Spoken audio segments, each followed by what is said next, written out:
There is a new king in town. Ewan Morton, the actor who earned a 2004 Tony nomination portraying iconic singer-songwriter Boy George in the musical Taboo, is now ruling the role of King George in the Tony, Pulitzer, and Grammy-winning blockbuster Hamilton.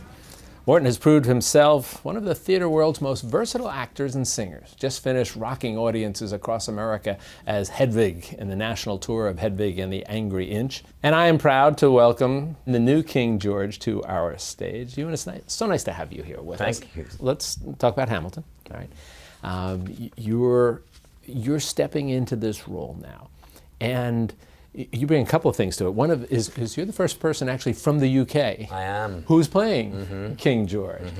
And watching you on stage doing it, it's almost as if you bring a kind of a delight that you are in fact from there, and you're dealing with us colonists. Yes, I was just saying earlier, I look down upon the little Americans, and I feel very good about it. Yeah, I mean, look, the King George, all of the kings and queens in that period were gods. I mean, they were the decision makers. Whatever they said went, unless they were murdered by their brother.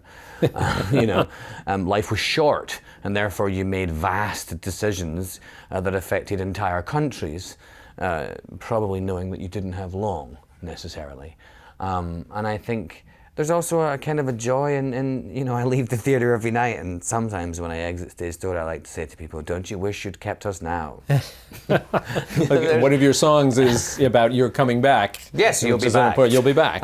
Sadly, I don't think it can actually happen, but yeah, it's just, I don't know, he's a larger than life. I come on stage in this massive fur costume, which costs thousands of dollars, and this huge crown, probably real jewels. I've never stolen any to check. You might want to find that out. Yes, I'd have to steal them. I'd lose my job. And I just sort of stand there, and everyone else is moving, and they're fast, and they speak quickly, and they're violent and aggressive and kind and loving, and the king is just this stoic, who believes in himself. And of course you watch him descend into his madness, I suppose, when he realizes that he's lost. But the audience seems to love you/him when you come out, and you might suspect that it would be otherwise, because our view of King George doesn't happen to be historically accurate, as a matter of fact. Right. Historians will tell you he was not what a lot of times we think he was, and yet when you come out in the various times you come out in the show, you generate a really interesting response from the audience. Why do you think that is? Well, I think it's partly to do with the visual. He's so different.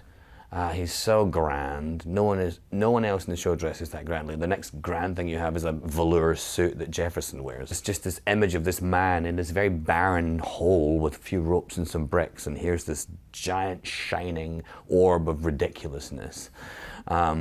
And I think it's the fact that, for those of us out there who know our history, the entire beginning of the king in this show, it's kind of futile. It's coming. He's a clown in many ways. I mean, clowns put on red noses, lots of makeup, and dance around to be seen, to make people laugh, to make people listen, to make them behave. And I think George represents the clown of Hamilton accidentally. And I think that's why people laugh. They also love me a lot. They do. Personally. I was about to say that. Now, as I mentioned, you've had this wonderful career. I mentioned Taboo. My wife and I were there opening night for that. I thought it was we thought it was a fabulous show, and you were wonderful. Tony nomination for it. Just finished the national tour with Hedwig.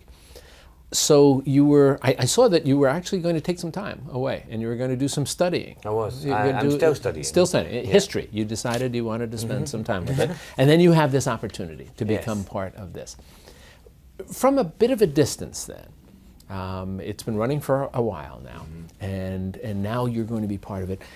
What do you think it is about Hamilton that has allowed it to move from a magnificent Broadway musical to something that's now a cultural phenomenon? What do you think it is about it?